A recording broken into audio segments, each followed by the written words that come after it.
නමෝ තස් භගවතු අරහතෝ සම්මා සම්බුද්දස්ස නමෝ තස් භගවතු අරහතෝ සම්මා සම්බුද්දස්ස නමෝ තස් භගවතු අරහතෝ සම්මා සම්බුද්දස්ස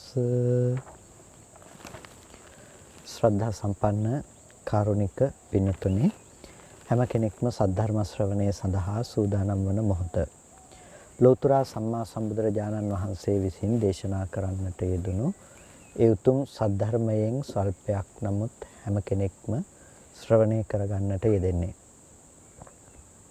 පින්තුනි බුදු පියාණන් වහන්සේ දේශනා කළ මේ වටිනා ධර්මය අපිට මෙලොව පරලොව කියන දෙපැත්තෙන්ම උභයාර්ථ සාධනය පිණිස හේතු වන ධර්මයක්.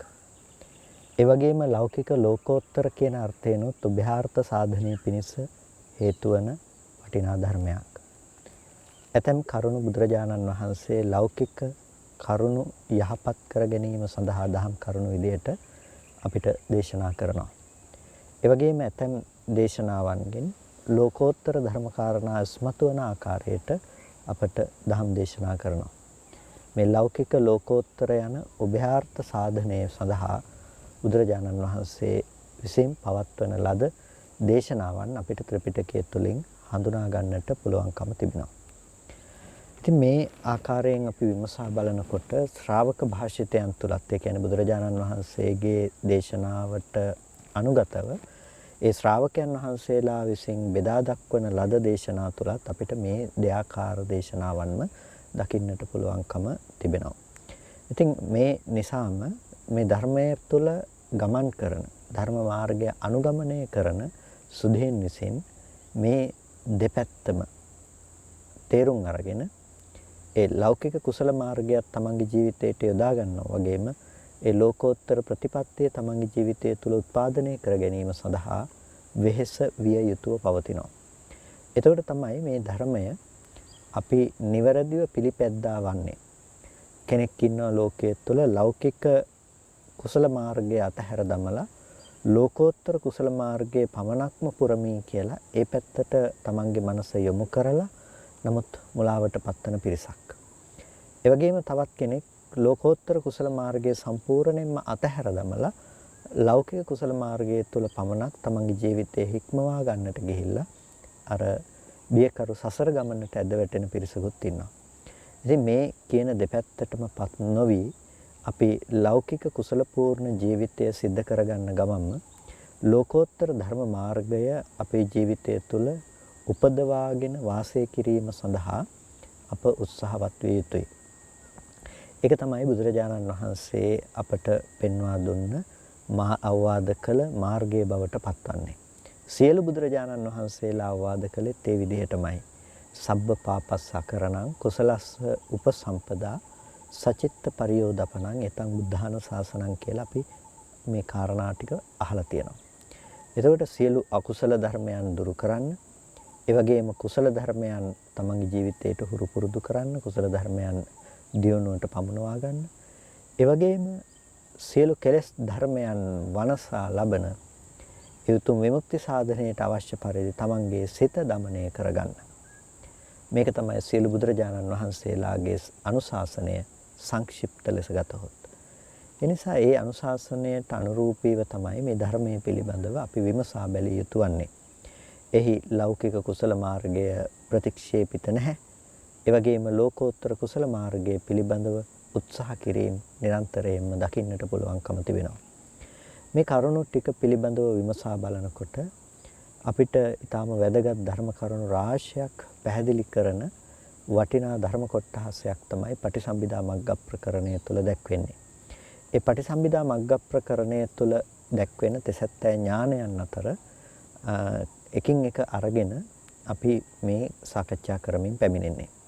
අවසාන වශයෙන් අපි කතා කරමින් හිටියේ භූමි නානත්ත්ව ඥානය පිළිබඳව. භූමීන්හි පවත්නා නානත්වය. එතකොට භූමි නානත්ත්ව ඥාන. භූමි නානත්ත්ව ඥානය පිළිබඳව අපි කතා කරනකොට මේ භූමි කියනකොට අපි කතා කළා මේ පිහිටා සිටින ප්‍රතිෂ්ඨාර්ථයකින්. එතකොට මේ භූමි කියනකොට කාම භූමි, රූප භූමි, අරූප භූමි, අපරියාපන්න භූමි ආදී ලෙස මේ භූමි පිළිබඳව අපි හඳුනා ගන්නවා. ඒ කියන්නේ පිහිටා සිටින මට්ටම්. එතකොට තමන්ගේ මනෝභාවය මත තමයි මේ භූමීන්ගේ බෙදීම දකින්නට පුළුවන්කම තිබෙන්නේ. එෙහිදී කාම භූමිය යනු අපි සාකච්ඡා කළ පරිදි ඒ සතර අපායත්, මනුෂ්‍ය ලෝකයත්, දිව්‍ය ලෝක 6ත් කියන මේ 11 තලයක් ලෙස අපි තේරුම් ගත්තා. ඒකට මේ 11 තලයේ තුල සතර අපාය පිළිබඳව අපි දන්නවා. නිමි ජාතක ආදී ජාතක කතාවන් තුලත්, ඒ වගේම බොහෝ සූත්‍ර දේශනාවන් තුලත් අපිට මේ පිළිබඳව විග්‍රහ දකින්නට පුළුවන්. සතර අපාය පිළිබඳව බුදුරජාණන් වහන්සේම දේශනා කරපු ඒ විග්‍රහයන් පිළිබඳව අපිට තේරුම් ගන්නට පුළුවන්කම තිබෙනවා. දේවදූත සූත්‍රය වගේ සූත්‍ර දේශනා තුලත්. එතකොට අපිට මේ වගේ සතර අපාය පිළිබඳව කතා කරනවා වගේ ඊළඟට අපිට දකින්න පුළුවන්කම තියෙනවා මනුෂ්‍ය ලෝකේ. මනුෂ්‍ය ලෝකේ මිනිස්සෙක් උපදින්නේ කුසල හේතුවකින්.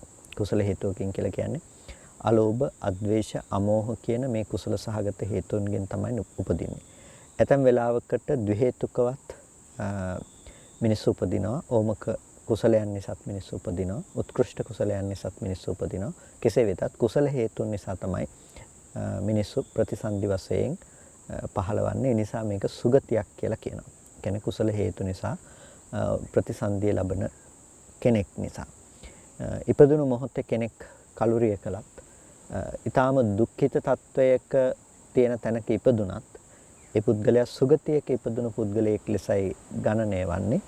ඒට හේතුව බවට පත්වන්නේ සුගතිය තුල තමයි ඔහුගේ ජන්ම ප්‍රතිලාභය. ඒ කියන්නේ මේ අලෝභ, අදේශ, අමෝහ කියන කුසල හේතුන්ගෙන් ඔහු උත්පත්ති අරගත්ත නිසා.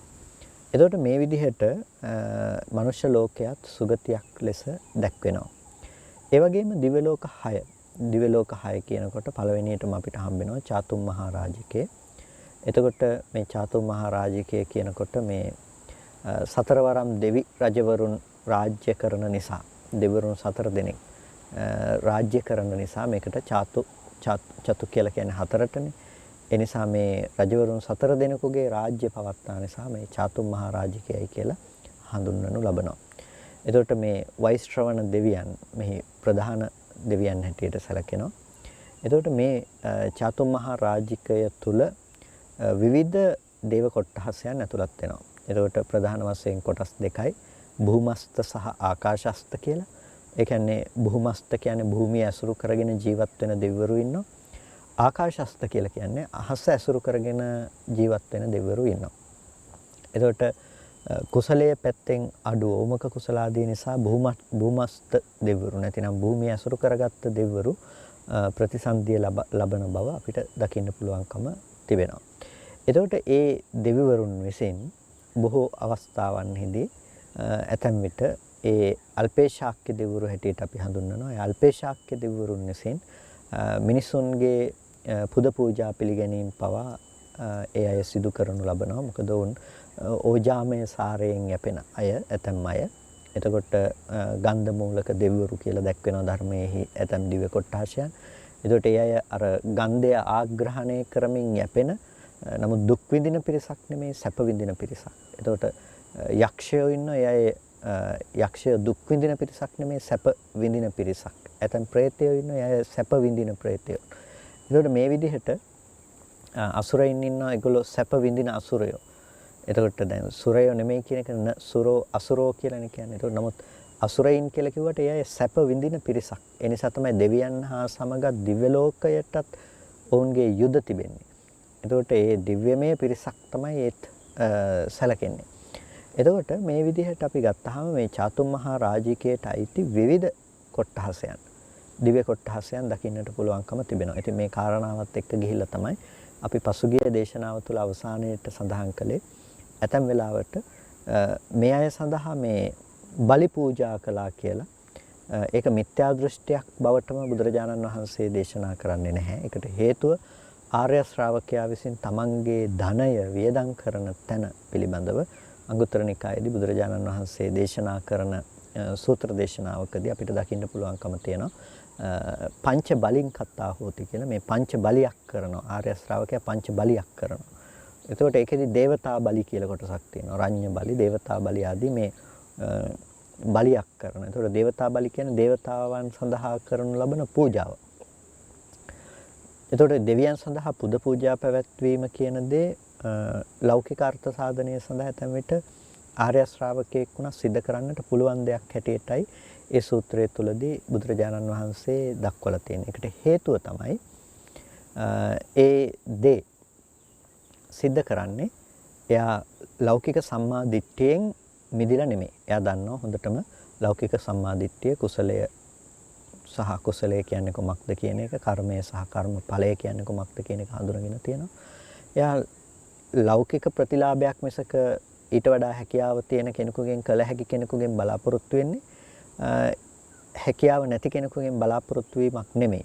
එහෙම නැතිනම් ලෝකෝත්තර නිර්වාණයක් විමුක්තියක් සාධනය කරන්නට දෙවියෙකුට පුළුවන් කමක් නැත්තේ නැහැ. ඔහු ලෝකයේ මාපකයෙක් නෙමෙයි. ඒ පිළිබඳව හොඳටම දන්නවා. පටිච්චසමුප්පන්නයි ලෝකය කියන එක පිළිබඳව දන්නවා. හැබැයි ඒ දැනගත්තත් ලෞකික අර්ථ සාධනය සඳහා කාමරාග පටිඝාදී අප්‍රහීනයි. ඒ අප්‍රහීන නිසා සෝවාන් ආරයන් වහන්සේ නම උනත් ලෞකික මට්ටමකදී ඒ රජ කෙනෙකුගෙන් උපකාරයක් බලාපොරොත්තු වෙන්න පුළුවන්. මිත්‍රාමාත්‍ය ආදීන්ගෙන් උපකාරයක් බලාපොරොත්තු වෙන්නට පුළුවන්. ඒ වගේම ඥාති හිතයිසීන්ගෙන් උපකාරයක් බලාපොරොත්තු වන්නට පුළුවන්. ඒ වගේම ඉෂ්ඨකාරක ආදී අර විදිහේ දෙවියන්ගෙන් උපකාරයක් බලාපොරොත්තු වන්නට පුළුවන්. ඒ වගේ අය සඳහා පූජාවන් විදිහට, පූජාවන් කියන්නේ ඔවුන්ට සංග්‍රහ කිරීම විදිහට යම් යම් විදිහට වියදම් කරලා දේවල් කරන්නට පුළුවන්කම තිබෙනවා. ඒවා දැක්වෙන්නේ දේවතා බලි කියලා, රඤ්ඤ බලි කියලා. මේ විදිහට ධර්මයේ තුල ඒ පිළිබඳව විග්‍රහ වෙන්නේ මේ විදිහට. ඒකෙන් කියන්නේ මේ ප්‍රමාණ අතික්‍රාන්තව සීමාවන් ඉක්මවා ගිහිල්ලා මේ හැම දෙයකටම පූජා වට්ටියක් අරගෙන මේ අපි පූජා කරන්නට යන්න ඕනේ කියන එක එහෙම නෙමෙයි. ඒක වරදවා ගන්නට එපා. මොකද ඇතැම් වෙලාවකට අර වෙනම සංකල්පමය වශයෙන් සකස් කරගෙන ඇතැම් කෙනෙක් යනවා. ඒක එච්චරම ප්‍රඥා ගෝචර කමක් නෙමෙයි. ඒක තෘෂ්ණාව තුළ දැඩිව එරී සිටීම.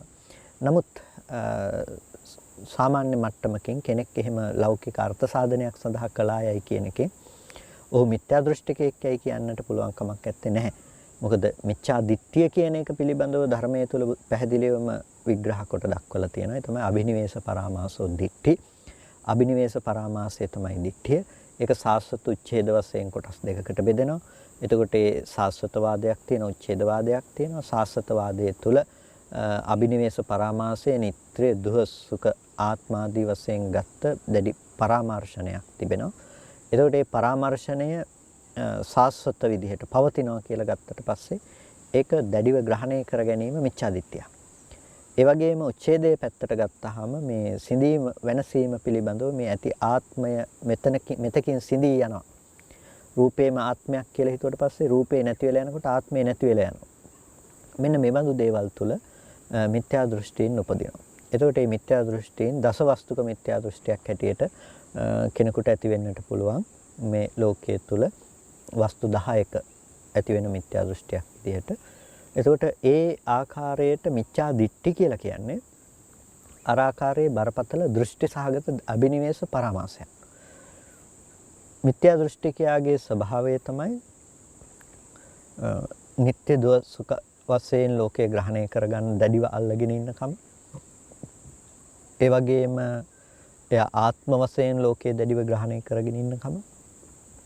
කර්මයේ කර්මඵලයේ පිළිබඳව පිළිනොගන්නාකම. මේ ආදී ලෙස දෘෂ්ටිය පිළිබඳව අපිට වෙනම අර්ථකථනය කරන්නට පුළුවන්කම තියෙනවා. හැබැයි දැන් ලෞකික අර්ථ සාධනය සඳහා කෙනෙක් යම්කිසි කෙනෙකුට යමක් දෙනවා, පුද පූජාවක් කරනවා කියන තැනින් මිත්‍යා දෘෂ්ටිය පිළිබඳව විවරණයට ලක් වුණ අවස්ථාවන් ධර්මයේ තුල දකින්නට පුළුවන් කමක් නැත්තේ නැහැ. එනිසා මිත්‍යා දෘෂ්ටිකයි කියලා අපිට යම් දෙයක් කියන්නට කලින් අපි මේ දේ පිළිබඳව හඳුනා ගන්නට ඕනේ. හැබැයි කෙනෙක් අද තියෙන දේව සංකල්පත් එක්ක ඒ කියන්නේ දැන් බ්‍රහ්මන් විසින් ලෝකය මැව්වා. ඊට පස්සේ විෂ්ණු විසින් ලෝකය පාලනය කරනවා. ඊට පස්සේ ඊශ්වර ලෝකයේහි නාශකයා. මෙන්න මේ විදිහට අර ලෝකේ මාපන සංකල්පේනොත් සමග මැවුම් වාදයට එක්ක ගිහිල්ලා ඒ දේවල් දැඩිව අල්ලගෙන අන්න ඒ විදිහට ඔවුන්ගේ දර්ශනය තුළ කෙනෙක් ක්‍රියාත්මක වෙන්න පටන් ගන්නවා නම් අන්න එතන මිත්‍යා දෘෂ්ටියක් ඇසුරවන්න පුළුවන්කම තිබෙනවා. මිත්‍යා දෘෂ්ටියක් ඇසුරු වෙනවා. අන්න ඒක නම් දුගතිගාමී වන්නට දුර්ගතිය පිණිස ඒකාන්තයෙන් හේතු වන දෙයක් ලෙසයි අපිට හඳුනා ගන්නට පුළුවන්කම තිබෙන්නේ. නමුත් මේ විදිහට කර්මයේ කර්මඵලය අදහන තැනක ඉඳගෙන ලෞකික අර්ථයක් සඳහා තමන්ට උපකාරයක් බලාපොරොත්තු වෙන්නට පුළුවන්, තමන්ගේ යහපතක් බලාපොරොත්තු වෙන්නට පුළුවන්. කෙනෙක් ඊතු දෙවියෙකුට හෝ භූමස්ත දෙවියෙකුට පුද පූජාවක් පවත්වනවා. එහි වරදක් දක්වන්නට පුළුවන් කමක් නැත්තේ නැහැ. සතුන් මරන්න නැත්තම් ඒ වගේ සත්ව ඝාතන ආදීන් තොරව සිදු කරනු ලබන එබඳු පූජාවක් තියෙනවා නම් එබඳු පූජාවෙහි වරදක් දක්වන්නට පුළුවන් කමක් නැත්තේ නැහැ. ඒ නිසායි බුදුරජාණන් වහන්සේ දේවතා බලි කියන එකත් එක් අවස්ථාවකදී ප්‍රතික්ෂේප නොකොට පවත්වන්නේ. නිසා අපිට මේ කාරණා පිළිබඳව ඒ විදිහට තේරුම් ගන්නට පුළුවන්කම තිබෙනවා. ඉතින් මේ විදිහට චාතුම් මහා රාජිකයේ තමයි දිව්‍ය තලයන්ගෙන් පහළම තියෙන දිව්‍ය තලය. එතකොට මේ දිව්‍ය තලයන්ගෙනුත් මනුෂ්‍ය ලෝකයේ සමග බොහෝ අවස්ථාවන්හිදී සම්බන්ධ වන මට්ටමක් තිබෙනවා. ඒ මට්ටම තමයි අපි ඔය සඳහන් කරන්නට යෙදුණු චාතුම් මහා රාජිකයේ භූමස්ත කොටස. ඊට පස්සේ ආකාශස්ත කොටසක් ඉන්නවා. ආකාශස්ත කොටස කියලා කියන්නේ උන් අර්ථ වඩා මහේශාක්‍යයි. ඒ නිසා වුන් ඒ මට්ටමින් යැපෙන අය නෙමෙයි. නමුත් වුන් ආකාශය අසුරු කරගෙන ඒ දිව්‍ය තලයේ අසුරු කරගෙන ජීවත් වෙන සත්වයින් හැටියටයි අපිට ධර්මයේ තුලින් හඳුනා ගන්නට පුළුවන්කම තිබෙන්නේ. මෙන්න මේ විදිහට මේ භූමස්ත සහ ආකාශස්ත කියලා මේ දිව්‍ය කොටාෂ දෙකක් ප්‍රධාන වශයෙන් චාතුම් මහා රාජිකය අසුරු කරගත්ත අය දකින්නට පුළුවන්කම තිබෙනවා. ඉතින් ඔය සතරවරන් දෙවිවරු ගැන කියනකොට අපිට දකින්නට පුළුවන් අර වේලුකණ්ඨකී නන්ද මාතාව දවසක් පාරායන වග්ගයේ සජ්ජායනා කරනවා පාන්දර නැගිටලා. ඒකට පාරායන වග්ගයේ සජ්ජායනා කරනකොට මේ වෛශ්‍රවණ දෙවියෝ ඒ ගමනක් යනකොට මේ වෛශ්‍රවණ දෙවියන්ට අහසින් යනකොට මේ සජ්ජායනාව ඇහෙනවා. ਉਹ සජ්ජායනාව ඇහිලා මෙතනට එළඹෙනවා. එළඹිලා වේලුකණ්ඨකී නන්ද මාතාවගෙන් අහනවා අద్භූතව සිටගෙන නැතිනම් නොපිනී සිටගෙන වෙනම අහනවා වේලුකණ්ඨකී නන්ද මාතාවගෙන් මේ පිළිබඳව නැගණිය ඔබ මොකද්ද සජ්ජායනා කරන්න කියන කාරණාව. එතකොට මේ පාරායන වග්ගයේ පිළිබඳව සඳහන් වෙනවා. ඒ වගේම පහවදා සරියුත් මුගලන් තෙරුන් වහන්සේ ප්‍රධාන භික්ෂුන් වහන්සේලා දානය සඳහා ඒ ගම්පියසට වැඩම කරන බව එතුමියට දැනුවත් කරලා පිටත් වෙලා යනවා. ඉතින් මේ කතා ප්‍රවෘත්තිය මේ නන්දමාතු සූත්‍රයේ වේලුකණ්ඨකී නන්දමාතු සූත්‍රය කියලා මේක දැක්වෙන්නේ. ඒකට නන්දමාතු සූත්‍රයේහි මේ කාරණාව පිළිබඳව විග්‍රහ වෙනවා. ඒකට දැන් ඒ වගේ අර ඒ දෙවියන් ඇතැම් අවස්ථාවකදී ඒ සිල්වත් ගිහි පින්නතුන් සමගත් භික්ෂුන් වහන්සේලා සමගත් පිළිසඳරෙහි යෙදුණු අවස්ථා බොහෝමයක් අපිට දකින්න පුළුවන්කම තිබෙනවා. ඒ වගේම අර පොහෝ දිනවලට වගේ විශේෂිත දිනවලට මිනිසත් ලෝකයේහි මනුෂ්‍ය ප්‍රජාව ධර්මයේහි හැසිරෙන ආකාරය පිළිබඳව ඇතැම් දෙවරුන් පරීක්ෂා කරන බවත් දකින්නට පුළුවන්කම තිබෙනවා. ඔවුන්ට පුළුවන් හැකි ආශිර්වාදයන් සිද්ධ කරන බව දකින්නට පුළුවන්කම තිබෙනවා. ඉතින් අපි දකින්නට අවශ්‍ය දේ තමයි ප්‍රධාන වශයෙන් තේරුම් ගන්නට අවශ්‍ය දේ මනුෂ්‍ය ලෝකය එක තලයක්, දිව්‍ය ලෝකය කියන්නේ තවත් තලයක්. සියලු අවස්ථාවලදී අපි අපේ ප්‍රශ්න 1000ක් ගිහිල්ලා කිව්වයි කියලා දෙවියන්ට යාඥා කරන්නට ගියයි කියලා ඒ අයට ඒක අදාළ භූමියක් නෙමෙයි. ඒගොල්ලෝ සියල්ල කළ හැකි විදිහට මේ මනුෂ්‍ය තලයට ඇවිල්ලා ඇඟිලි ගහලා වෙනම දේවල් ඒගොල්ලෝ කරන්න හදන්නේ නැහැ. ඒක වෙනම භූමියක්. ඒක වෙනම තලයක්. ඒ නිසා අපි ඒ සීමාව පිළිබඳව තේරුම් අරගෙන අනවශ්‍ය විදිහට මේ පැත්තට යොමු වීම නොකළ යුතු දෙයක්. අපි විශ්වාස කළ යුත්තේ අපේ කුසලයේ පිළිබඳව පුණ්‍යකාමී ජීවිතයක් ගත කිරීම පිළිබඳව අර්ථචර්යාවෙහි හැසිරීම පිළිබඳව තමයි අපි විශ්වාස කළ යුතු දේ බවට පත්වන්නේ. ඊට පස්සේ චාතුම් මහා රාජිකයට පස්සේ අපිට දකින්න පුළුවන්කම තියෙන තාවතිංස දිව්‍ය ලෝකයේ තව්තිසාව කියලා අපි සාමාන්‍ය වචනයෙන් හඳුන්වනවා. තෙත්තිංස ජනා කියලා මේ දැක්වෙන අර මගමානවකයා ඇතුළු තෙතිසක් ජනයාගේ උත්පත්තිය සිදු වූ නිසා එතෙන් පටන් මේ දිව්‍ය තලයේ තාවතින්සේ ලෙස හඳුන්වනු ලබනවා කියලා දැක්වෙනවා. එතකොට මේ තව්තිසා දිව්‍ය ලෝකය ශක්‍ර දේවේන්ද්‍රයා ප්‍රධාන දෙවිවරුන් විසින් පරිග්‍රහිත දිව්‍ය ලෝකයක්. මහේශාක්‍ය දෙවිවරුන් ඇතුළු මහා දිව්‍ය කොට්ඨාශයන් විදිහට දැක්වෙන දෙවිවරුන් සිටින දිව්‍ය ලෝකයක් තමයි තාවතින්සේ. ශක්‍ර දේවේන්ද්‍රයා අර චාතුම් මහා රාජික දිව්‍ය ලෝකයට සහ තව්තිසාවට අධිග්‍රහිතයි. අධිග්‍රහිතයි කියලා කියන්නේ මේ ශක්‍ර දේවේන්ද්‍රගේ යටතේ තමයි ඒ සියල්ලක්ම පවතින්නේ. සතරවරන් දෙවිවරුන්ගේ ඒ චාතුම් මහා රාජික දිව්‍ය ලෝකයක්. ඔවුන් සක්‍රයාට නැතිනම් ඒ දිව්‍ය ලෝකයට උපස්ථානයේ පිණිස යන බවත් දැක්වෙනවා. එතකොට මේ විදිහට මේ චාතුම් මහා රාජික දිව්‍ය ලෝකයේ වගේම මේ තාවතින්සේත් පර්වස්ත සහ ආකාශස්ත කියලා දිව්‍ය කොට්ඨාස දෙකක් පිළිබඳව දැක්වෙනවා. අර මහා පර්වත ආදී ආශ්‍රය කරගෙන මහ වනාන්තර පර්වත ආශ්‍රය කරගත්ත මහේශාක්‍ය දෙවිවරුත් ඇතැම් අවස්ථාවල ඉන්නවා. ඒ වගේම ආකාශස්ත දිව්‍ය විමානයන්හි සිටින දෙවිවරුත් ඉන්නවා. දැන් මේ පර්වතස්ත කිව්වා කියලා ගලක් උඩ ඉන්නවා කියන එක නෙමෙයි එතනදී කියන්නේ. ඒ ආශ්‍රිතව ඔහුගේ දිව්‍ය විමානයේ පවතිනවා කියන එකයි කියන්නේ. එතකොට දැන් මනුෂ්‍ය ලෝකෙන් අවුරුදු 100ක් මනුෂ්‍ය ලෝකෙන් මනුෂ්‍ය වර්ෂ වලින් අවුරුදු 100ක් තව්තිසාවැසි දෙවියන්ට එක් දවසක් හැටියටයි දැක්වෙන්නේ. එතකොට ඒ තාවතින්සේ ඉන්න මේ තව්තිසාවැසි දෙවියෙකුට මනුෂ්‍ය ලෝකයෙන් තියෙන අවුරුදු 100ක් එක දවසක කාලය ගත වීම. එතකොට මේ විදිහට වර්ෂ වශයෙන් ගත්තොත් දීර්ඝායුෂ්ක ඔවුන්ගේ දිව්‍ය තලයේ තුල ඔවුන් වාසය කිරීම සිද්ධ කරනවා.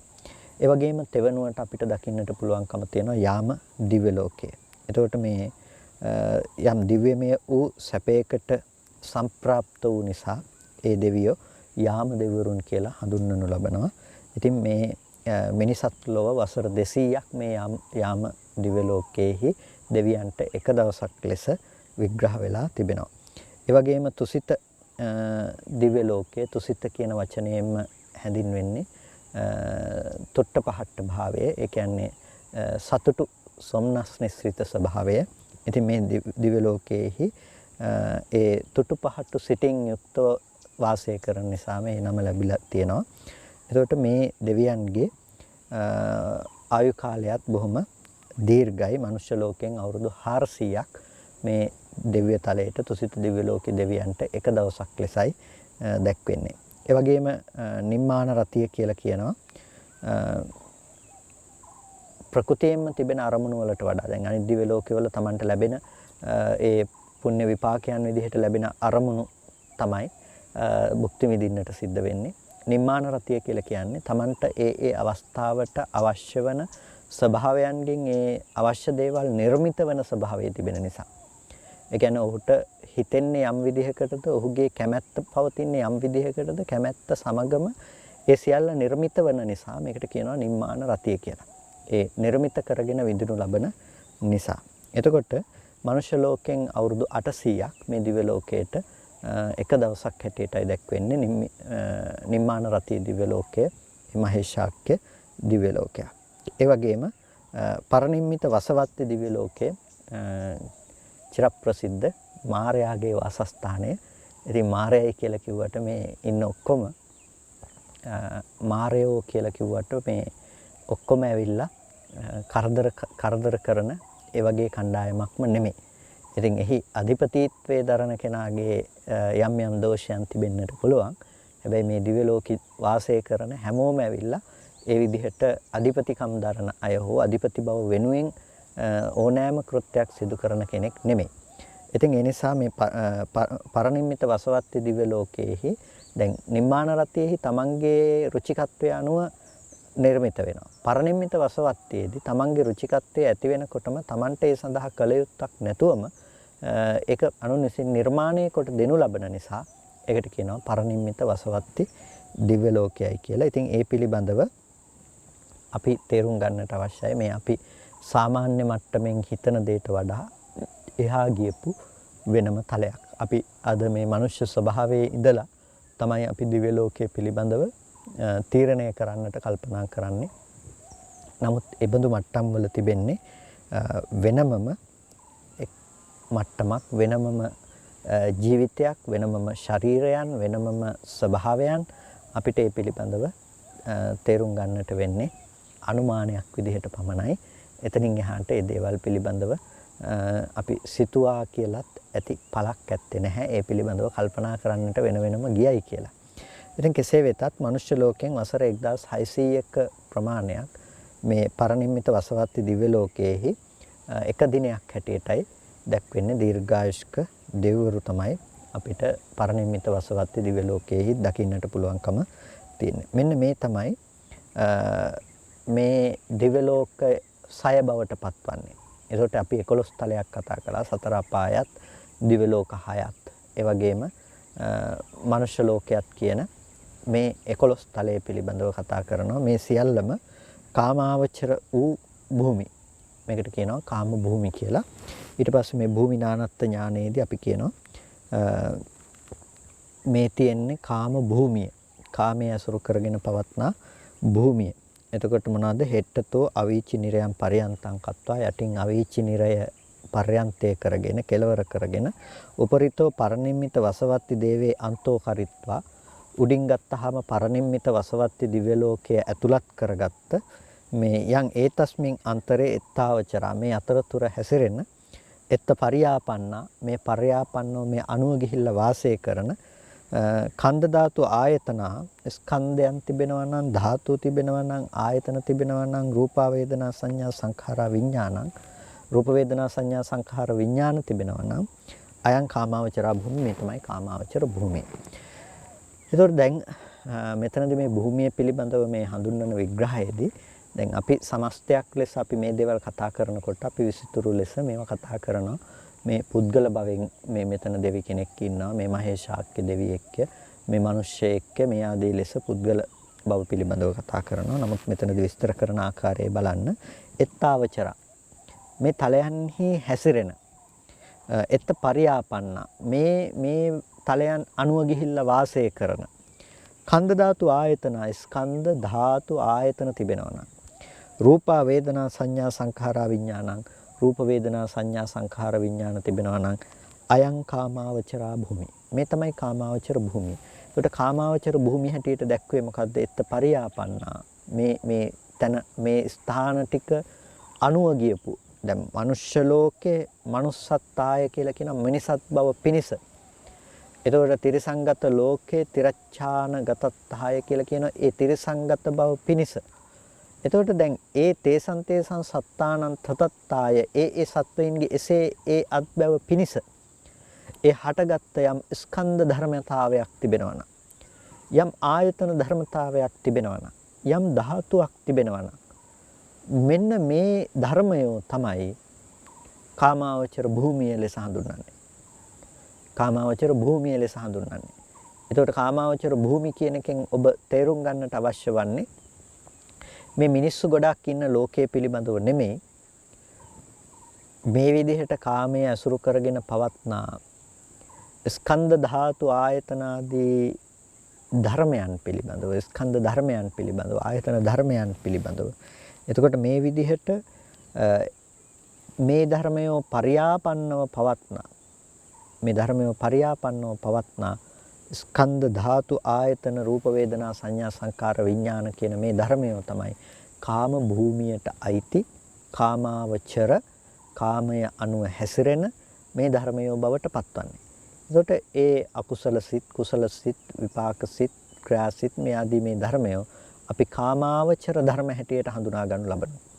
එතකොට මේ ධර්මය කාම භූමියට අනුගත ධර්මය. එතකොට අපිට මේ දේවල් අරගෙන අපිට වෙනම දීර්ඝ ලෙස වෙනම සාකච්ඡා කරන්නට පුළුවන්කම තිබෙනවා. ධම්මහදේ විභංගය තුල මේ කරුණු කාමාවචර ධර්මයන් අරගෙන කාම ධාතුව පිළිබඳව ලොකු විග්‍රහයක් සිදු කරනවා. ඒකට කාම ධාතුවේහි ස්කන්ධ කීයද ධාතු කීයද ආයතන කීයද හේතු කීයද මේ ආදී ආකාරයන්ට විග්‍රහ කරනවා. ඔබට පුළුවන් වැඩි විස්තර ස්කන්ධ ධාතු ආයතන ආදී මේ ධර්මයන් පිළිබඳව බොහොම දීර්ඝ විස්තරයන් අපිට ගන්නට පුළුවන්කම තිබෙනවා විභංග ප්‍රකරණයෙහි ධම්මහදේ විභංගය තුලින්. එතකොට මේ විග්‍රහය ඊටම වැදගත් විග්‍රහයක්. ඊට පස්සේ කතමා රූපාවචරා භූමිය. මොකද්ද රූපාවචර භූමිය කියලා කියන්නේ? හෙට්ටතෝ බ්‍රහ්ම ලෝකම් පරියන්තං කତ୍වා යටින් බ්‍රහ්ම ලෝකය පර්යන්ත කරගෙන උපරිතෝ අකනිට්ඨකේ දේවේ අන්තෝ කරිත්වා උඩින් අකනිට්ඨක දිව්‍ය ලෝකයේ ඇතුළත් කරගත්ත යන් ඒතස්මින් අන්තරේ මේ අතරතුර තියෙන සියලුම තලයන් අනුව ගියපු ස්කන්ධ ධාතු ආයතන තිබෙනවා නම් නැතිනම් මේ චිත්තචෛතසික ධර්මයෝ තිබෙනවා නම් මේ තමයි රූපාවචර භූමි. එතකොට කොහොමද විග්‍රහ කරන්නේ? යම් ඒතස්මින් අන්තරේ යම් මේ ටික අතරතුර එත්තාවචරා. එතකොට මේ තන ඇසුරු කරගෙන මේ තැන්වල හැසිරෙන එත්තාවචරා එත්ත පරියාපන්නා මේ තැන් පර්යාපන්නව පවතින සමාපන්නස්සවා uppannස්සවා ඒ සමාපත්තියට සමවැදී පවතින සමවැදී ජීවත් වෙන අයගේ සහ uppannස්සවා ඒ දිව්‍ය තලෙහි ඉපදුණු අයද මනුෂ්‍ය ලෝකෙ ඉපදිලා ඒ සමාපත්තියට සමවැදිලා ඉන්න පුළුවන්. අන්න ඒ සමවැදී ඉන්න කෙනාට කියනවා සමාපන්නස්ස. uppannස්ස කියනවා ප්‍රතිසන්දි වශයෙන් අචරිත්ත ජායේව ඒ කියන්නේ අත්නොහැරියා වූ ධානය ඇතිව ඒ දිව්‍ය ලෝකෙහි යම් කිසි කෙනෙක් ප්‍රතිසන්දි වශයෙන්පත් වුණා නම් එයාට කියනවා අචරිත්ත ජායි කියලා. ඒ අචරිත්ත ජායි පුද්ගලයාත් uppannස්සවා ditta dhamma sukha viharissava ditta dhamma sukha viharanයෙන් වාසය කරන මේ අයගේ චිත්ත චේතසික ධර්මයෝ තියෙනවා නම් අයං රූපාවචර භූමි. මේක තමයි රූපාවචර භූමි කියලා කියන්නේ. ඉතින් රූපාවචර භූමිය පිළිබඳව කතා කරනකොට මේ බ්‍රහ්ම ලෝකය පර්යන්තේ කරගත්ත අකනිෂ්ඨකාව උපරිමස්තේ කරගත්ත මේ දිව්‍යතලයේ පිළිබඳව කතා කරනකොට මේවත් දිව්‍යතල හැටියට දක්වනවා. නැතිනම් අපි බ්‍රහ්ම ලෝකය කියලා කතා කළාට එක එක තැන්වලදී භාවිත වෙන වචන තිබෙනවා දිව්‍යතල හැටියටත් ඒ වගේම බ්‍රහ්මතල හැටියටත් භාවිත කරන්නට පුළුවන්කම තිබෙනවා. එතකොට මේ තලවලත් අපිට බ්‍රහ්ම ලෝක 16ක් අපිට දකින්න පුළුවන්කම තියෙනවා. එතකොට මේ ප්‍රථම ධානය ලබාගෙන ප්‍රථම ධානයේ පරිහානියටපත් නොවි. ඒ කියන්නේ දැන් ධානය තිබෙනවා ධානයේ පරිහානියටපත් වන්න පුළුවන්කමක් තිබෙනවා. ප්‍රථම ධානයේ ලබන්නේ කෙනෙක් විවිච්ඡේව කාමේහි විවිච්ඡ අකුසලේහි ධම්මේහි සවිතක්කං සවිචාරං විවේකජං පීතිසුඛං කියන ආකාරයට. ඒ කියන්නේ යම් කිසි කෙනෙක් ප්‍රථම ධානයටපත් වෙනවා නම් එයා සවිතක්ක සවිචාරයව ඒ වගේම විවේකය හා සැපය කියන දේවල් ඇතිව එයා ඒ ප්‍රථම ධානයටපත් වෙන්නේ විතක්ක ਵਿਚාර පීතිසුඛ ඒකග්ගතා කියන මෙබඳු අංගයන් සහිතව. දැන් ඔය දේ ඇති කරගෙන උපදවාගෙන වාසය කරන කෙනෙකුට ආවජ්ජන සමාපජ්ජනාදී වශයෙන් ඒ ධානය ආවර්ජනා කරමින් නැවත සමවදිමින් උත්හාන වශයෙන් නැවත ඒ නැගී සිටීමේ මේ ආකාරයට පුරුදු කරමින් එයා මේ ධානය පුරුදු කරනවා ධාන වශීතාවයන්ට පමුණවා ගන්නවා. එතකොට මේ ධානයේ වශී භාවයට පමුණවාගෙන අත්නොහැර ධානයකින් කෙනෙක් කලුරිය කරනවා මරණයටපත් වෙනවා. තවත් කෙනෙක් ඉන්නවා එයා අත්නොහැර ධානයෙන් යුක්තව මරණයට කලුරිය කිරීමට පත්වන්නේ නැහැ.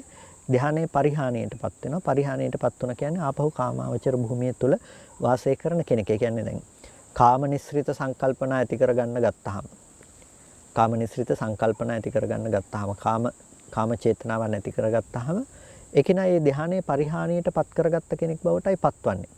විවිච්ඡේව කාමේහි කියලා නෙවෙයි කාමයන්ගෙන් වෙන්ව කියලානේ.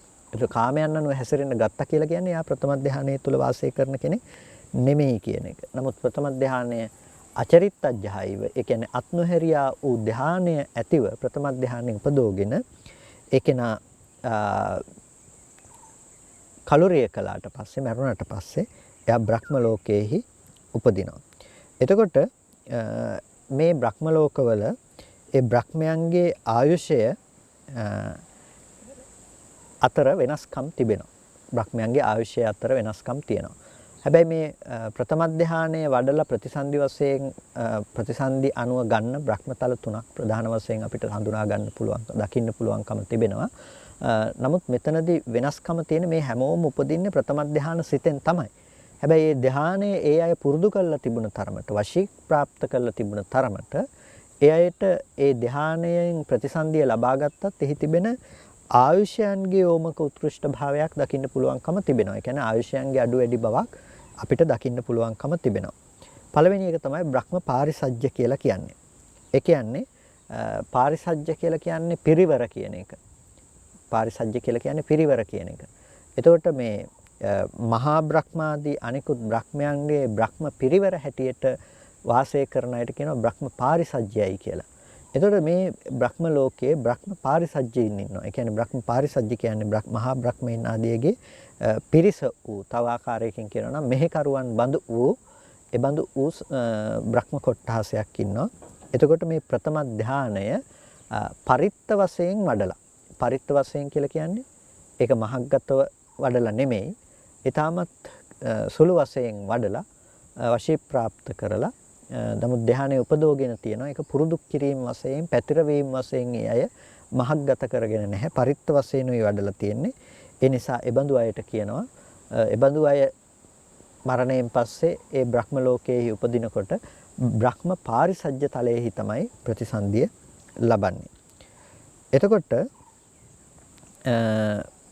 මෙතනදී මහා බ්‍රහ්ම පුරෝහිත කියලා දෙවෙනි දිව්‍ය තලයේ අපිට හඳුනා ගන්නට පුළුවන්කම තිබෙනවා. ඒ කියන්නේ මහා බ්‍රහ්මයින්ගේ අර බ්‍රහ්ම පුරෝහිත තනතුරෙහි ඉන්නවා කියලා කියනවා. අර බ්‍රහ්ම පාරිසජ්ජයින්ට වඩා වැඩිතර ප්‍රථම ධානයේ වැඩිතුර ඇසුරු කළ නිසා ඊට වඩා වැඩි ආයු සන්තතියකින් යුක්තව එහි ප්‍රතිසන්දිය ලැබපු පිරිසක් තමයි බ්‍රහ්ම පුරෝහිත කියලා කියන්නේ.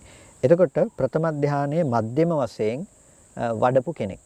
ඒ කියන්නේ ඡන්ද චිත්ත විරි විමර්ශා කියලා මේ ධානය ලබා ගන්නකොට තියෙන මේ අංගයන් නිර්දිපාද ධර්මය වැඩි වශයෙන් ප්‍රගුණ කරපු අය අර බ්‍රහ්ම පාරිසජ්ජයින්ට වඩා වැඩි වශයෙන් ප්‍රගුණ කරපු අය තමයි මේ තැන ප්‍රතිසන්දිය ලබන්නේ. ඒ කියන්නේ මේ බ්‍රහ්ම පුරෝහිත කියන තැන ප්‍රතිසන්දිය ලබන්නේ.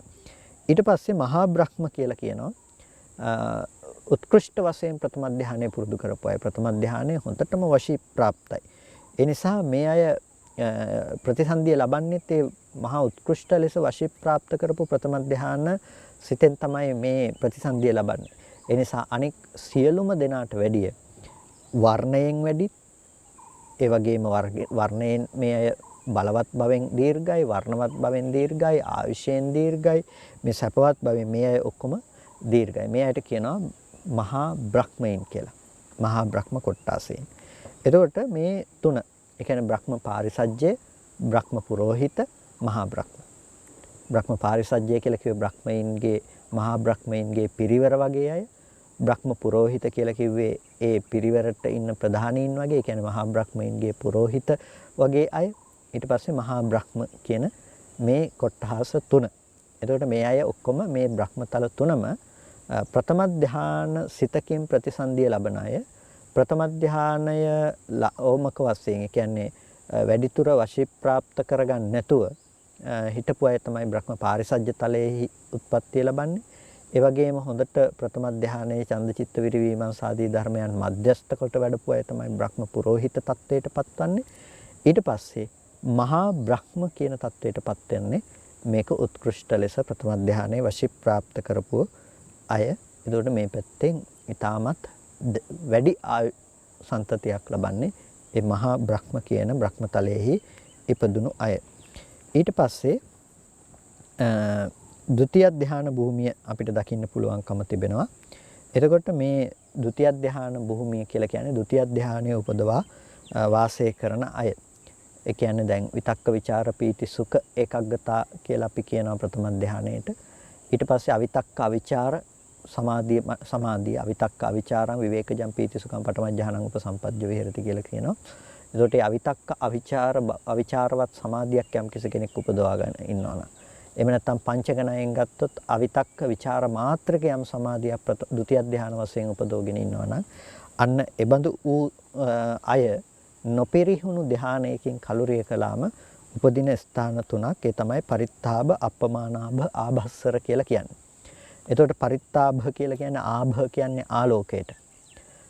ආලෝකය අඩුයි කියන අර්ථයෙන් තමයි පරිත්තාභ කියලා කියන්නේ. ආලෝකය මේ අයගේ विद्यमान වන බව අඩුයි. අඩු ආලෝකයක් विद्यमान වෙන නිසා පරිත්තාභ. එතකොට පරිත්තාභ දෙවිවරු, පරිත්තාභ බ්‍රහ්මයෝ ද්විතිය ධානය උපදෝගෙන ඒ ද්විතිය ධානයේ නොපිරිහි එතන ප්‍රතිසන්දිය ලැබපු අය. එතකොට මේ අය ද්විතිය ධානයේ වශී ප්‍රාප්ත කරලා එය භාවිත කරපු අය නෙමෙයි, උපදවා ගැනීම වශයෙන් ඊටමත් දුර්වල මට්ටමක එහෙමත් නැතිනම් මේ යම් කිසි මට්ටමකින් වශී ප්‍රාප්ත නොකර මට්ටමක තමයි මේ ධානයේ එයාට පවතින්නේ. ඒ නිසා මේ අයට කියනවා පරිත්තාභ දෙවිවරු කියලා. අපමානාභ කියලා කියනවා ဒုတိ ය ධානයේ මධ්‍යම වශයෙන් වශී ප්‍රාප්ත කරපු හොඳට ප්‍රගුණ කරපු අය මධ්‍යම වශයෙන් මේ එකම බ්‍රහ්ම තලයක් එකම බ්‍රහ්ම තලයක ඉන්න ඒ මට්ටම් වල බ්‍රහ්මයෝ. ඒකට අපමානාභ කියලා කියන්නේ අර පරිත්තාභ දෙවිවරුන්ට වඩා ආලෝකයේ ඊටමත් වැඩි දේව කොට්ටහසයක්. ඒකට මේ අය අපමානාභ වෙලා තියෙන්නේ කුමක් නිසාද? ဒုတိ ය ධානය වැඩි වශයෙන් භාවිත කළ නිසා. ඒ කියන්නේ අර පරිත්තාභ අයට වඩා වැඩි වශයෙන් මේ ဒုတိ ය ධානය ප්‍රගුණ කරලා තියෙනවා. ඒ නිසා තමයි මේ අපමානාභ දෙවිවරු එතන බබලන අය බවට පත් වෙලා තියෙන්නේ. නැතිනම් වර්ණවත් බව අය බවට පත් වෙලා තියෙන්නේ. එතකොට ආභස්සර කියලා කියනවා මේ එතන ඉන්න ශ්‍රේෂ්ඨතම දෙවිවරුන්ට. ඒ කියන්නේ දිව්‍ය තලයේ තුල බ්‍රහ්ම තලයේ තුල වාසය කරන ဒုတိ ය ධානයේ උත්කෘෂ්ඨ ලෙස දියුණු කරපු උත්කෘෂ්ඨ ලෙස වඩපු අයට කියනවා ආභස්සර කියලා. ආභස්සර කියලා කියන්නේ ආභ කියන්නේ අපි කියවනේ ආලෝකයට කියලා. එතකොට මේ ආලෝකය අතින් ඊශ්වරත්වයටපත් වුණ ශ්‍රේෂ්ඨත්වයටපත් වුණ පිරිසට තමයි ආභස්සර කියලා කියන්නේ. මෙන්න මේ වලට කියනවා ဒုတိ ය ධාන භූමිය කියලා. ඒ වගේම රූපාවචර තෘතිය ධානයේ උපදෝගෙන වාසය කරන අය මේ ඒ වගේම ස්ථාන තුනක උත්පත්තිය ලබනවා. ඒ කියන්නේ එකම තලයේ එකම ස්තරයේ මත මේ බඹතල තුනම පිහිටා තිබෙනවා. එතකොට මේ බඹතල තුනම පිහිටා තිබෙනකොට පරිත්ත සුභ, අපමාන සුභ, සුභ කින්නක කියලා මේ දිව්‍යතල තුනක් අපිට දකින්න පුළුවන්කම තියෙනවා. පරිත්ත සුභ කියලා කියන්නේ ඒක ඝන වූ නිශ්චල වූ ආලෝකය තමයි මේ සුභ කියන වචනයෙන් හඳුන්වන්නේ. එතකොට පරිත්ත වූ සුභයක්, ඒ කියන්නේ ඒක ඝන නිශ්චල වූ ආලෝකයක් පරිත්තව තිබෙනවා. වැඩි ප්‍රභාස්වරත්වයකින් තොරව නොපැතිරී පවතිනවා කියන අර්ථයෙන් තමයි පරිත්ත සුභ කියලා කියන්නේ. ඒකට තෘතිය ධානයේ නොපිරිහි කලුරිය කරපු අය මේතන ප්‍රතිසන්දිය ලබනවා. ඒ තමයි පරිත්ත සුභ කියලා කියන තැන. ඒ වගේම අපමාන සුභ කියලා කියනවා අර සුභ නම් වූ ඒක ඝන වූ පාරිශුද්ධ වූ ආලෝකය අප්‍රමාණ වශයෙන් පවතින තැනක්. ඒ අප්‍රමාණ වශයෙන් පවතින්නේ තෘතිය ධානයේ මධ්‍යම ලෙස දියුණු කරපු අයගේ. ඒ වගේම ඒ සුභ කින්නක සුභ භාවයෙන් ආකීර්ණ කොට්ඨාසය සුභ කින්නක දෙවරුන් ලෙස හඳුන්වනවා. ඒ කියන්නේ අර අපමාන සුභ බ්‍රහ්මයින්ට වඩා ඊටමත් වර්ණයෙන් ප්‍රභාස්වරත්වයෙන් වැඩි බ්‍රහ්ම තලයක් තමයි මේ බ්‍රහ්ම කොට්ඨාසයක් තමයි සුභ කින්නක කියලා කියන්නේ. එතකොට මේ පරිත්ත වශයෙන් මේක වඩපු මේ දෙවිවරු පරිත්ත සුභ වෙනකොට මධ්‍ය වශයෙන් වඩපු අය අපමාන සුභ වෙනවා. උත්කෘෂ්ඨ ලෙස වඩපු අය තෘතිය ධානයේ සුභ කින්නක වෙනවා. එතකොට පරිත්ත සුභ, අපමාන සුභ, සුභ කින්නක කියන මේ එකම දිව්‍ය ලෝකයේ තුල නැතිනම් එකම බඹතලයේ තුල වාසය කරන දෙවිවරු මේ එකම බඹතලයේ තුල වාසය කරන මේ අයගේ ප්‍රතිසන්දි ලබාගත් හිත අනුව ආයු වර්ණ සැප කියන මේ කරුණ වල අඩු බව වැඩි බව තීරණය වෙලා තියෙනවා. ඒ කියන්නේ අර ධානයේ උපදෝගත්ත කාලෙදී ඒ ධානයේ වඩපු ආකාරය අනුව තමයි ඒ විදිහට ඒක අපිට තීරණය කරන්නට වෙන්නේ. ඊට පස්සේ චතුත්ථ ධානය කියලා කියනවා රූපාවචර චතුත්ථ ධාන භූමිය. එතකොට මේ රූපාවචර චතුත්ථ ධාන භූමියට අනුව වේහප්පල භූමිය තියෙනවා. වේහප්පල කියලා කියන්නේ විපුලා ඵල. විපුල වූ ඵල ඇති බවින් වේහප්පලයි කියලා කියනවා. ඒ කියන්නේ ධානානුභාවයෙන් හටගත්ත මහා විපාක සම්තතියක් වුන් සතුවන බවින් මහා ආයු සම්තතියක් ඇතුව ඉතාමත් සුඛදායී තැනක මේ ප්‍රතිසන්දිය ලැබපු අය තමයි වේහප්පල දෙවිවරු කියලා කියන්නේ. මහා කල්ප 500ක් මේ වේහප්පල දෙවියෙකුගේ ආයුෂයේ බවට පත් වෙනවා. මහා කල්ප 500ක්. එතකොට මහා කල්ප 500ක ආයු සම්තතිය ඇතුව තමයි එයයි. ඉතින් කල්පය කියන වචනය විග්‍රහ කරන්නේ මොන මට්ටමකින්ද? කල්පය කියන වචනය පිළිබඳව නැතිනම් කල්පය කියන කාල පරාසය පිළිබඳව බුදුරජාණන් වහන්සේ විග්‍රහ කරලා තියෙන ආකාරය පිළිබඳව ඔබ හොඳටම දන්නවා. අර යොදුනක් දිග යොදුනක් උස යොදුනක් පළල ඒ යම් කිසි ටැංකියක අබෑට පුරවලා අවුරුදු 100කට වරක් ඒක අබෑටයක් ඉවතට දැම්මොත් යම් කිසි කාලයක අබෑට ඉවර වෙනවා නම් ඒත් කල්පේ ඉවර වෙන්නේ නැහැ කියලා දේශනා කරනවා. ඒ වගේම යොදුනක් උස යොදුනක් පළල යොදුනක් ඝනකම ඇති මේ ඒක ඝන පර්වතයක් අවුරුදු 100කට සරක් සියුම් සලුවකින් පිරිමදිනවා නම් යම් කිසි කාලයක මේ පර්වතය අවසාන වෙයි නම් ඒත් කල්පේ ඉවර වෙන්නේ නැහැ කියලා. ඉතින් ඒ සා හිතා ගන්නට බැරි තරම් දීර්ඝ කාලයක් තමයි කල්පය කියලා කියන්නේ. ඉතින් කල්පය කියන්නේ කොච්චර දීර්ඝ ප්‍රමාණයක්ද කියලා බුදුරජාණන් වහන්සේ දේශනා කළ උපමාවෙන්ම ඔබට තේරුම් ගන්න පුළුවන්කම තියෙනවා කල්පයේ තියෙන දීර්ඝතර භාවය. ඒ කාල පරිච්ඡේදය කියන එකෙන් බුදුරජාණන් වහන්සේ අදහස් කරේ කල්පය කියන එකෙන් මොනතරම් කාල පරිච්ඡේදයක්ද කියන එක. ඒකට එපමණ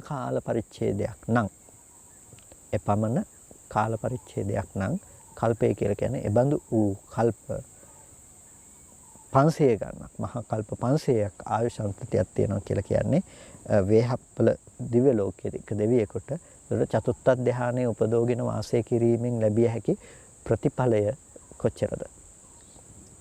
ඊට පස්සේ අසඤ්ඤ සත්වයෝ කියලා කියනවා සංඥා විරහිත වූ සත්වයින්ගේ උත්පත්තිය සිදුවන බඹතලය අසඤ්ඤ තලය හැටියට.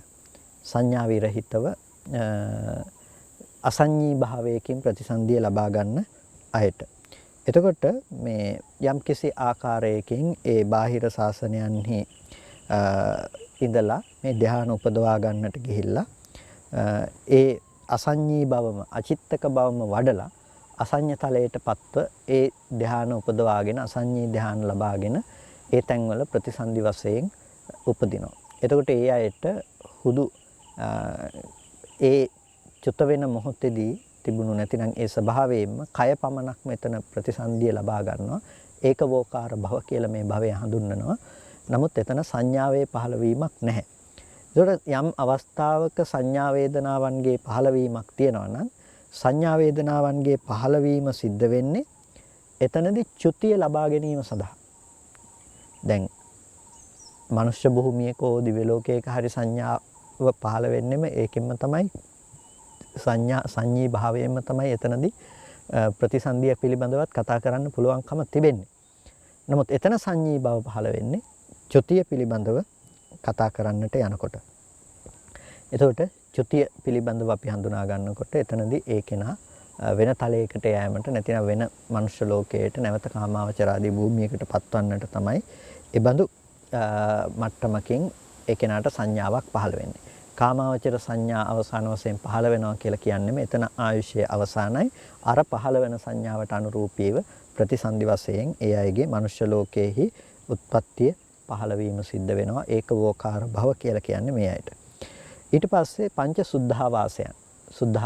සුද්ධ කියන්නේ පාරිශුද්ධාර්ථයෙන් ඒ පාරිශුද්ධයින්ට ආවාශස්ත භාවයක් ඇති වෙන එකට කියනවා පංච සුද්ධාවාස කියලා. එතකොට මේ පංච සුද්ධාවාසයන්හි ගොඩක් අනාගාමී ආර්යයන් වහන්සේලා වැඩ සිටිනවා. ඒ කියන්නේ කාමරාග පටිඝාදී මේ භව සංයෝජනයන් දුරු කරපු ආර්යයන් වහන්සේලාගේ භූමියත් මේ වන නිසා තමයි මෙය සුද්ධ ආවාස ලෙස හඳුන්වන්නේ. එතකොට මේ පංච සුද්ධාවාසයක් දකින්න පුළුවන්කම තියෙනවා. අවිහ කියන බඹතලය එතනදී ප්‍රධානයි. එතකොට මේ තමාගේ සම්පත්තිය පිළිබඳව නැවත පරිහානියට පත් නොවන බවකින් යුක්ත නිසා හායන්ති කියන බවෙන් තමයි මේ අවිහ කියන වචනය හැදෙන්නේ. හායන්ති විහායන්ති අවිහෝ කියලා අවිහා කියලා. එතකොට මේ හායනය සහ විහායනයට පත්වන ස්වභාවයක් ඇත්තේ නැහැ. ඒ නිසා තමයි අවිහය කියලා කියන්නේ. ඉතින් මහා කල්ප දහසක් වෙනවා අවිහයේ තිබෙන ආයු සම්තතිය ආයු කාලය. ඊට පස්සේ අතප්පය කියලා කියනවා කිසිදු ආකාරයට කිසිදු සත්වයක් තාපනයටපත් නොවන බැවින් අතප්පී කියලා ඒ දිව්‍ය කොට්ටාසේ බඹතලය හඳුන්වනවා. ඉතින් මේ සතේන්ද්‍රිය අධිකව දියුණු කරලා සතේන්ද්‍රිය මුල් කරගෙන මඟ වඩලා මෙහි උපදිනවා මහා කල්ප 2000ක ආයු කාලය ඇතිව තමයි මෙහි ප්‍රතිසන්දිය ගන්නෙ. ඒ වගේම සුදස්සය කියලා කියනවා සුන්දරා දස්සනා අභිරූපා පාසාදිකාති සුදස්සනා කියලා සුන්දර වූ ප්‍රසාද එළවෙන බවින් යුක්ත ඒ වගේම දර්ශනය යහපත් බැවින් සුදස්සී කියලා කියනවා සුදස්සය. එතකොට විරේන්ද්‍රිය අධිකව වඩපු පුද්ගලයෝ විරේන්ද්‍රිය අධිකව ධ්‍යාන ලැබපු සහ අනාගාමී ඵලය සාක්ෂාත් කළ ආර්යයන් වහන්සේලා මෙහි ප්‍රතිසන්දිය ලබනවා මහා කල්ප 4000ක ආයු සන්තතිය ඇතිව. ඊට පස්සේ සුදස්සිය කියලා කියනවා සොඳුරු වූ දර්ශනයක් ඇති බැවින් මේ සුදස්සිය කියලා කියනවා. ඊට පස්සේ සුදස්සී දිව්‍ය ලෝකයේ තුල යම් කිසි කෙනෙක් ප්‍රතිසන්දිය ගන්නවා නම් මහා කල්ප 8000ක් ඔවුන්ගේ ආයු කාලයේ බවට පත් වෙනවා. සමාධි ඉන්ද්‍රිය අධිකව දියුණු කළ බැවින් ඒ සුදස්සී දිව්‍ය ලෝකය සුදස්සී දිව්‍ය ලෝකයේ තුල වැඩ සිටින ආර්යයන් වහන්සේලා අනාගාමී ආර්යයන් වහන්සේලා සොඳුරු දර්ශනයක් ඇති බවින් හඳුන්වනු ලබනවා සුදස්සී කියන නාමයෙන්. ඊට පස්සේ අකනිට්ඨය කියලා කියනවා.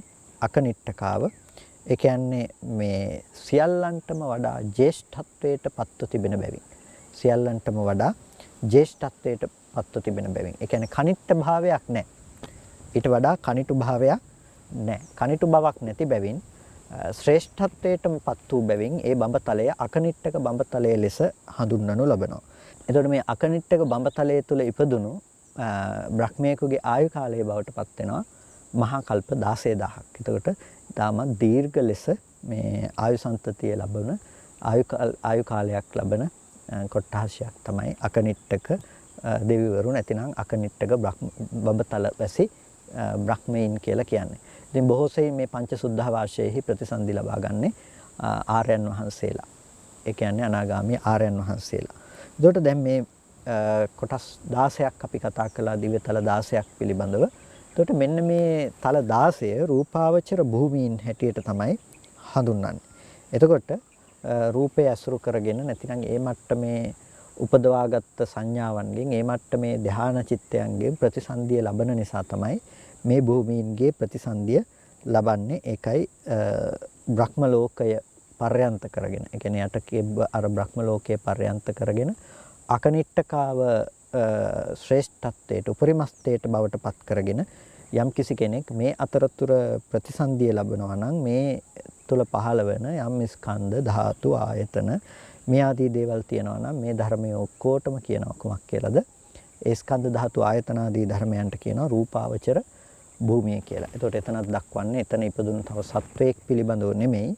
එතනදි ගෙන හැර දක්වන්නේ ඒතන ප්‍රතිසන්දිය ලැබපු ඒ ස්කන්ධ ධාතු ආයතන ආදී යම් ධර්මයක් තිබෙනවා නම් ඒ ස්කන්ධ ධාතු ආයතන ආදී ධර්මයෝ තමයි එතනදී විග්‍රහ කොට දක්වන්නේ. ඉතින් මේ ඒ තැන්වල ඒ ධර්මයේ අසුරු කරගත්ත මේ ස්කන්ධ ධාතු ආයතන පිළිබඳව නුවණින් දකිනවා නම් ඒ අයට කියනවා ඒ තැනට කියනවා මේ චතු ධම්ම වවස්ථාපනය කියලා.